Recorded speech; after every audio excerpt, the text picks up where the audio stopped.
ध्यान दो सभी, बहुत इंपॉर्टेंट बात है गुणोत्तर श्रेणी की सकता है, ये बात याद रखना। गुणोत्तर श्रेणी का कोई भी पद जीरो नहीं हो सकता, ये सभी बच्चे याद रखना।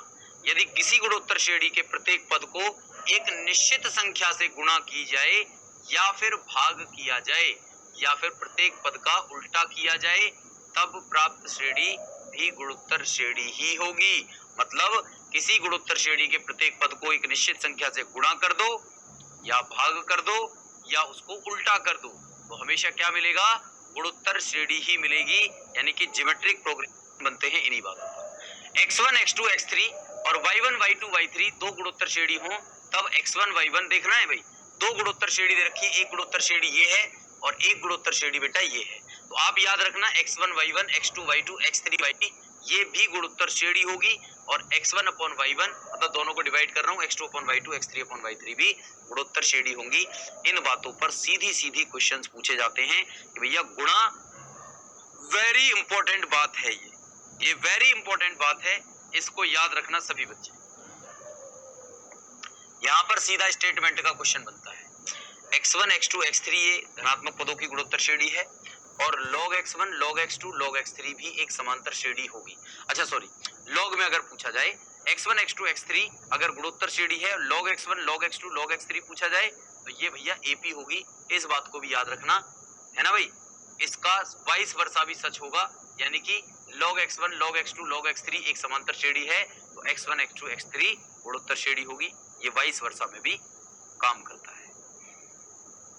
अगली बात पर आते हैं, गुणोत्तर श्रेणी के तीन क्रमागत पद अगर आपको मानने हो, तीन पद अगर बेटा इसमें मानने हो तो आप मानना a अपॉन आर, a और AR, ये मानना भाई, ठीक है भाई। अगर आपको चार मानने हो तो 1 2 3 4 यानी कि a अपॉन आर का क्यूब, a अपॉन आर, और आपको क्या मानना है? AR और AR का क्यूब। अगर आपको 5 मानने हो तो ये वाले मान लेना, ठीक है भैया। तो ये होते हैं गुणोत्तर श्रेणी के 5 पद, 3 पद और 4 पद। पदों की गुणोत्तर श्रेणी में अंत से केवा पद निकालना है, ये इंपॉर्टेंट है।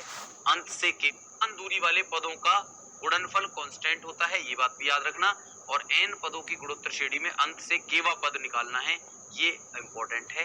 अंत से केवा पद ये याद रखना, ये वेरी इंपॉर्टेंट है भाई, है ना, ये इंपॉर्टेंट है और ये भी चलेगा। 8वां देखिएगा, मेरे साथ रिवीजन कर लो बेटा, किताबों में मिल जाएंगे वैसे फॉर्मूले तो भाई नहीं चाहिए। 4 घंटे मेरे बाकी वर्षों से है ना तक जाएगा -1, वही सेम टू सेम। यदि किसी गुणोत्तर श्रेणी के n पदों का योग Sn से निरूपित हो तो भैया Tn बराबर होगा Sn और Sn -1, वही सेम टू सेम कंडीशन, ठीक है भाई। और प्रथम पद हमेशा T1 बराबर जो होगा ना वो S1 के होगा। T1 हमेशा S1 के बराबर होता है, चाहे गुणोत्तर हो चाहे समांतर हो, तो कोई फर्क नहीं पड़ता। अब यहाँ पर देखो, ये इंपॉर्टेंट बात है, अगर A1 A2 A3 गुणोत्तर श्रेणी में है भाई और A1 की पावर K, A2 की पावर K, A3 की पावर K, ये सब दे रखा हो, ये भी गुणोत्तर श्रेणी में होंगे। इनकी पावर चढ़ा दी तो ये भी गुणोत्तर श्रेणी में होंगे, जिनका कॉमन डिफरेंस R की पावर K होगा। इनका क्या था? R था, और इनका क्या होगा? R की पावर K, A की पावर A3, A की पावर A1। ये इंपॉर्टेंट बात है भाई, ध्यान रखना दोनों, ठीक है भाई। ये गुणोत्तर श्रेणी में होगा जिसका सार अनुपात A की पावर D होगा। जिसका सार अनुपात क्या हो तो आपको पता ना भाई, समांतर माध्य नहीं बताया था उसमें, समांतर